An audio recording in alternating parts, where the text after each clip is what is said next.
All right, guys, so we went ahead and took a look at networks of inductors, defined inductors in series and in parallel, and found rules by which we can replace series inductors and parallel inductors that were very similar to how we had defined equivalent circuits for resistors.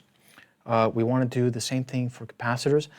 Now, I'm going to go ahead and present you with the major ideas and the major results here.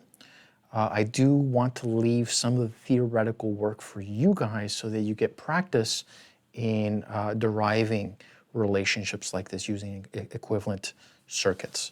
So I'm not going to go in as much detail as I did previously. I'm just going to show you the kind of the main set of ideas. So here, I want to talk about capacitors.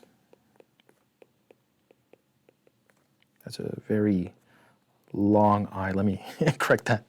Capacitors in series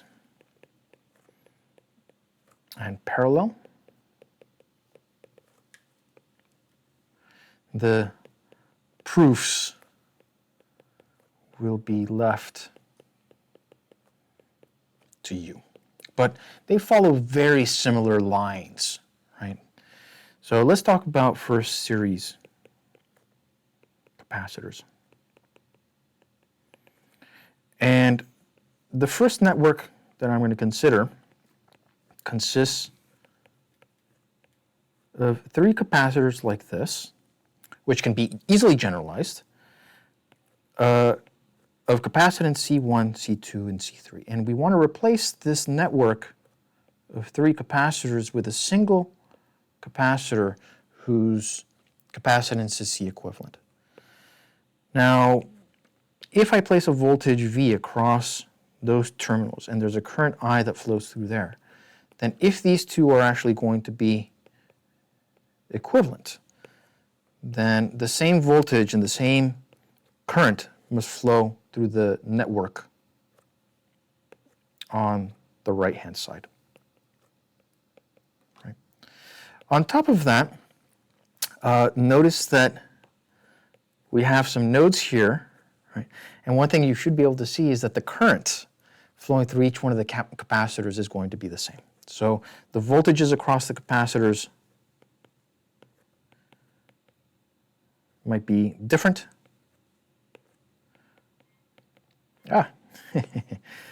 But the currents,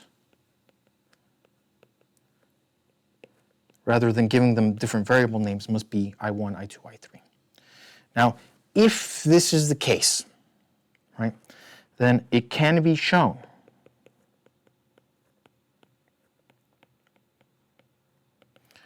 that 1 over the equivalent capacitance on the network on the right with a single capacitor is equal to the sum of the reciprocals for the capacitors in the series network. This is the main result that we wanted to get to, and this hinges on the defining property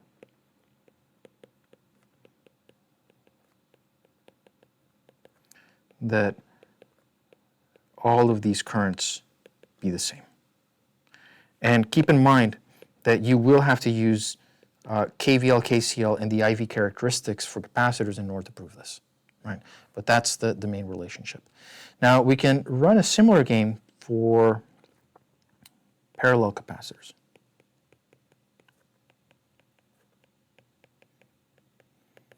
So here, suppose that we have a network of capacitors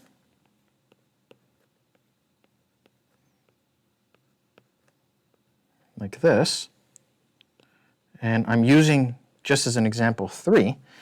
These are characterized by capacitance C1, C2, and C3, and I want to replace them with a single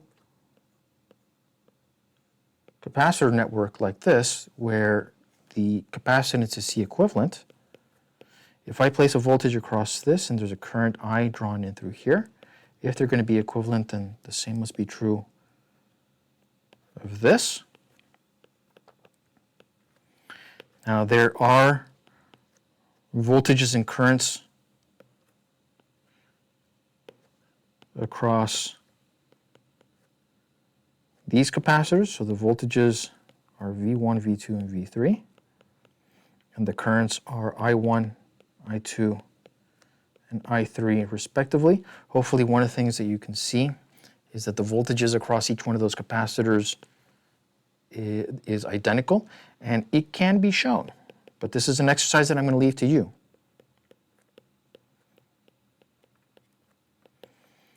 That the equivalent capacitance is just the sum of the individual capacitances in the network. This is the major result.